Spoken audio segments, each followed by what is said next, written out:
Welcome back to another monthly movement tip. I'm Dr. Charles and this is Dr. Alex with RX Physical Therapy in Wayne, New Jersey. And today we're going to be talking about ways that you can help your hip flexors that always seem to feel tight, but no matter how much you stretch, they just won't loosen up. So keep watching and we're going to show you 4 things that you can do to help open your hip flexors. All right guys, the first stretch we're going to do is called a couch stretch. It's going to help open up the front of your hip.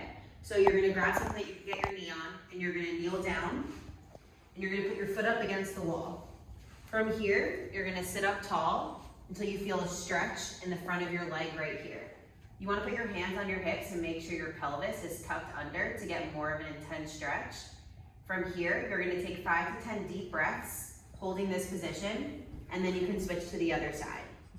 So after we build some length through your hip flexor, we want to start to strengthen it. So we're going to start with one drill where you're laying on your back and you're using just a mini band. So you're going to have the band around your feet, around the arches of each foot. You're going to lay on your back. You're going to have your knees up and you're going to push one leg out. When you do this, you want to make sure that the other leg stays stable. It doesn't go with it and then back up. You want to make sure your lower back stays flat while you're doing this instead of arching. So this way you can have good pelvic stability so that the hip flexor has something stable to pull on. You can go 5 on each leg and you can try a couple of different sets. All right guys, this next drill is going to help strengthen your hip flexors in a standing position to get that full range of motion. So all you need is something to help balance on the opposite side of the leg that you're using. So here I'm using a dowel. You can hold on to a chair or a counter, whatever you have accessibility to. You also want to have a kettlebell. It's just easiest to get your foot underneath. From here, you're going to hook your foot underneath and have your toes up.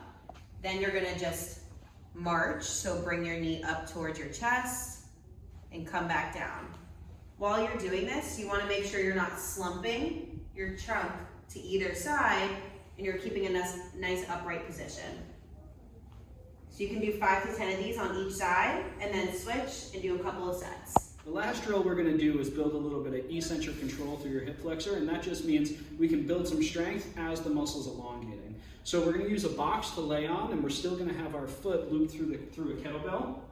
So you're going to lay on your back, you're going to have your back flat, and you're going to hug the opposite knee to your chest. You're going to keep your lower back flat the whole time, and lower the leg down at whatever pace is comfortable for you, without arching your back.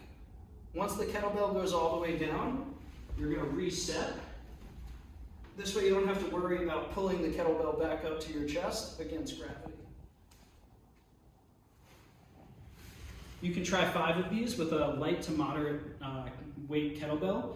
Don't go too nuts and make sure your lower back stays flat. Okay guys, so that's 4 drills that can help your hips feel less stiff and get them moving better to help with your squats, deadlifts, and all other things moving throughout the day. If you want more, you can check out our archive on YouTube, and we will be back next month.